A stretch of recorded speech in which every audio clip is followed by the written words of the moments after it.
শিক্ষা সংক্রান্ত গুরুত্বপূর্ণ আপডেট পেতে অবশ্যই চ্যানেলটিকে সাবস্ক্রাইব করুন, পাশে থাকা বেল আইকনটিতে অবশ্যই ক্লিক করুন। নমস্কার, আপনি দেখছেন Suvendu academic YouTube channel. Vote কর্মীদের জন্য খুবই গুরুত্বপূর্ণ একটা আপডেট দেখুন। ভোট কর্মীদের চাঙ্গা রাখতে ওয়েলকাম ড্রিঙ্কস দেয়া হবে আম পান্নার শরবত। দেখুন কি বলা হয়েছে।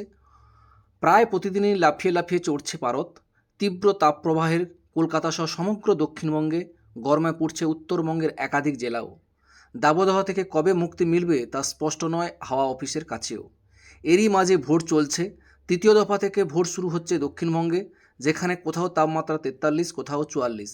বাস্তবে অনুভূতি হচ্ছে আরও 3 থেকে 4 ডিগ্রি বেশি।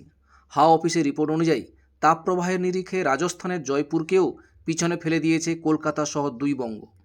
এমন পরিস্থিতিতে ভোটকর্মীদের চাঙ্গা রাখতে একাধিক পদক্ষেপ নেওয়া হচ্ছে বলে জেলা প্রশাসন সূত্রে খবর। জানা যাচ্ছে, কমিশনের সঙ্গে কথা বলেই ভোট কর্মীদের জন্য বিশেষ ঠান্ডা পানীয় ব্যবস্থা করা হচ্ছে। ভোট গ্রহণের জন্য ভোট কর্মীদের প্রথমে যেতে হয় ডিসিআরসিতে। সেখান থেকে সমস্ত সরঞ্জাম নিয়ে ফের রওনা দেন নির্বাচন কেন্দ্রের দিকে।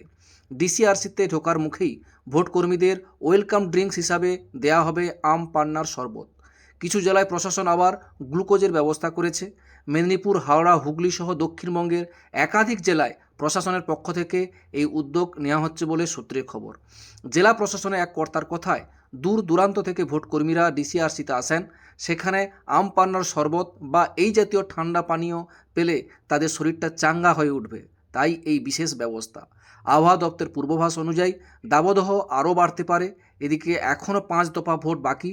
জানা যাচ্ছে, পরিস্থিতি মোকাবেলায় ভোট গ্রহণ কেন্দ্রে মাটির কলসির পরিকল্পনা চলছে। এই ছিল একটা আপডেট আপনাদের সঙ্গে শেয়ার করলাম। ভিডিওটি দেখার জন্য অসংখ্য ধন্যবাদ।